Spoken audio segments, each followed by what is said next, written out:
Australia சென்றுள்ள இந்திய அணி முதல்ல 3 போட்டிகள் கொண்ட ஒரு நாள் தொடரில் பங்கேற்று விளையாடினாங்க. இதுல ஆஸ்திரேலிய அணி அபாரமாக செயல்பட்டு 2-1 அப்படின்ற கணக்குல தொடரை கைப்பற்றினாங்க. இதனைத் தொடர்ந்து 5 போட்டிகள் கொண்ட T20 தொடர் துவங்கி நடைபெற்றது. முதல் போட்டி அக்டோபர் தேதியும் அடுத்த போட்டி அக்டோபர் 31ஆம் தேதியுமே நடைபெறும். கடைசி 3 போட்டிகள் நவம்பர் 2, 6, 8 ஆகிய தேதிகளில் நடைபெறும் அப்படின்னு அறிவிக்கப்பட்டிருக்கு. முதல் போட்டி கான்பெராவில் நடைபெற இருக்கு. அடுத்து மெல்போர்ன், பிரிஸ்பனில் அப்படின்ற இடங்கள்ல போட்டிகளுமே நடைபெற உள்ளது. 5 போட்டிகள் கொண்ட T20 தொடருடைய அனைத்து போட்டிகளுமே இந்திய நேரப்படி பகல் 1:45 மணிக்கு ஸ்டார்ட் ஆகுதான். சூரியகுமார் யாதவ் கேப்டனாகவும், ஷுப்மன் கில், திலக் வர்மா, ரிங்கு சிங், அபிஷேக் சர்மா, நிதிஷ் ரெட்டி, சிவம் டூபே, அக்சர் பட்டேல், வாஷிங்டன் சுந்தர், ஜிதேஷ் சர்மா, சஞ்சு சாம்சன், வருண் சக்கரவர்த்தி, ஜஸ்பிரீத் பும்ரா, அர்ஷதீப் சிங், குல்தீப் யாதவ், அர்ஷித் ராணா.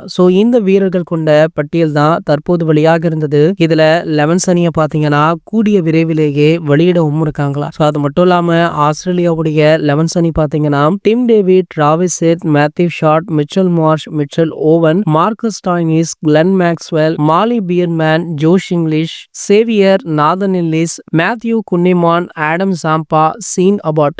இந்த ஸ்குவாட் தான் ஆஸ்திரேலிய அணியிலுமே களமிறங்க இருக்காங்களா. கண்டிப்பாக T20 போட்டி எந்த அளவிற்கு விறுவிறுப்பாக இருக்கும் அப்படின்றது நமக்கே தெரிந்த விஷயம் தான். இந்த போட்டியை பார்க்க உங்களுக்கு யாரெல்லாம் ரொம்ப ஆவலுடன் காத்துட்டு இருக்கீங்க அப்படின்றதையும் கீழே உள்ள கமெண்ட் செக்ஷன்ல கமெண்ட் பண்ணிட்டு நம்மளுடைய சேனலை மறக்காம சப்ஸ்கிரைப் பண்ணிக்கோங்க.